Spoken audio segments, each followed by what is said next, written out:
Isa ka bang Mass Dragon Attacker? Kung oo, kailangan mo malaman ang tamang paraan para mas madali kang maka 3 star, hindi sapat ang basta drop lang ng dragon. Ito ang 3 tip para maging effective ang Dragon Mass attack mo.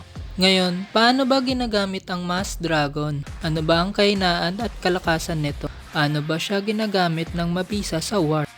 Tip number 1, Air Defense and Air Sweeper. Lagi mo dapat hanapin ang dalawang yan dahil dyan nakasalalay ang value na pwede mong makuha kung gagamit ka ng Dragon Mass attack. Tip number 2, funneling properly.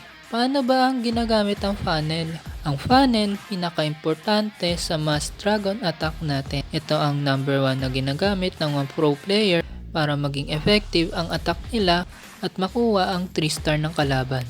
Pagkatapos natin ilapag ng ibang dragon sa gilid for funneling, ilagay na natin sa gitna ang mga dragong natitira. Then, para dire-diretso na lang sila sa town hall at linis na lang ang gagawin nila. Kung walang funnel, iikot lang yung mga dragon mo sa gilid at isa-isa silang mauubos, parang pasensya niya sa iyo.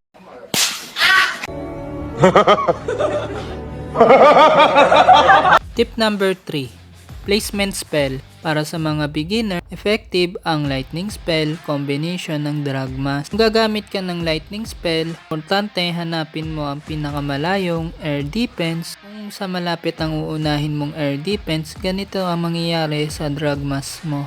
Sa una, dire-diretso lang sila, pero pag na-encounter na nila yung air defense na hinuli mo, mauubos lang sila isa-isa. Sayang ang atake mo. Pero kung malayong air defense ang uunahin mo, ganito ang pwedeng mangyari sa drag mass mo. Diba napakadali lang gamitin ng Mass Dragon? Basta't marunong kang mag-funnel at tamang placement spell, kayang-kaya mong ma 3 star ang kalaban.